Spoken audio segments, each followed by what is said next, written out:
Top quality और consistent performance के लिए सिर्फ सिल्वर पंप्स। टॉप क्वालिटी और कंसिस्टेंट परफॉर्मेंस के लिए सिर्फ सिल्वर पंप्स, नाम याद रखना।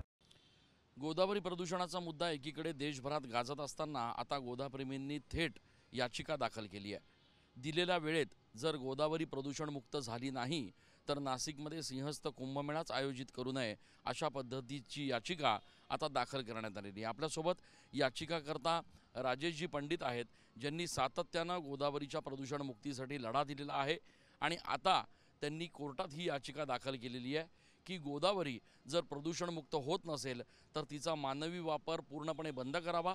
त्यासोबतच गोदावरी जर प्रदूषणमुक्त होणार नसेल तर आगामी सिंहस्थ कुंभमेळ्यात कुठल्याही प्रकारे शाही स्नान या ठिकाणी होऊ देऊ नये। त्यामुळे या संपूर्ण याचिकेमुळे आता नाशिकच्या सिंहस्थ कुंभमेळ्यावरच प्रश्नचिन्ह उपस्थित झालेत। आपल्यासोबत याचिकाकर्ता राजेश पंडित आहेत। याचिका नेमकी का दाखल आणि काय त्याच्यात म्हटलंय?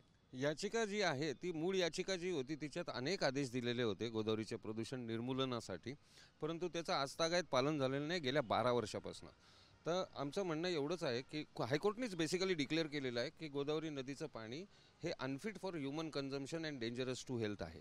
त्याच्यामुळे आम्ही मागणी केलेली आहे की गोदावरी नदीचं पाणी आणि नदीचं पात्र याच्या मानवी वापरावरती ताबडतोब बंदी आणावी आणि जेणेकरून आपल्या आदेशांचं पालन होत नाही तोपर्यंत तरी किमान बंदी आणावी।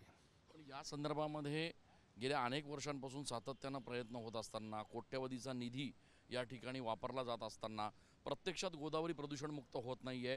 आगामी कुंभमेळ्याच्या दृष्टीनं किती घातक आहे? खूपच घातक आहे सर, कारण आहे ना करोडो लाखो लोक येतात आणि ते गोदावरीमध्ये स्नान करतात। आज जर गोदावरी नदीचं पाणी कोर्ट म्हणत आहे की अनफिट आहे, तर जो आणि आदेश दिलेले आहेत त्याचं पालन होत नाही आहे, तर ते जोपर्यंत फिट होत नाही आणि त्याच्यात जर लाखो लोकांनी आंघोळी केल्या तर आज स्वास्थ्याचाही प्रश्न निर्माण होऊ शकतात।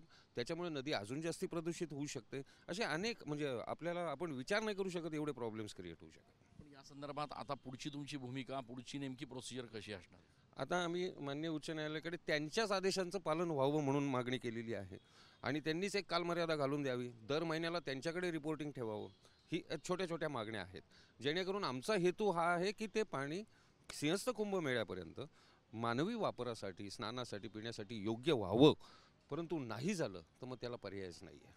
खूप खूप धन्यवाद। आपण बघतोय की या ठिकाणी सिंहस्थ कुंभमेळ्याच्या एकूणच आयोजनाच्या दृष्टीनं कोट्यवधी रुपयांचे खर्च अपेक्षित धरले जात आहेत, मीटिंग्स चालू आहेत, मात्र प्रत्यक्षात ज्या गोदावरीच्या पात्रात सिंहस्थ कुंभमेळा शाही स्नान होणार आहे त्या पात्राबाबत मात्र कमालीचं दुर्लक्ष जे आहे ते प्रशासनाच्या वतीनं केलं जात आहे आणि याच संदर्भातली ही याचिका जी आहे ती आता दाखल करण्यात आलेली आहे। त्यामुळे आगामी काळामध्ये न्यायालय नेमकं या संदर्भात काय भूमिका घेतं हे बघणं देखील महत्त्वाचं असणार आहे। कॅमेरा पर्सन आकाश येवलेसह मी चंदन पूजा अधिकारी, TV9 मराठी।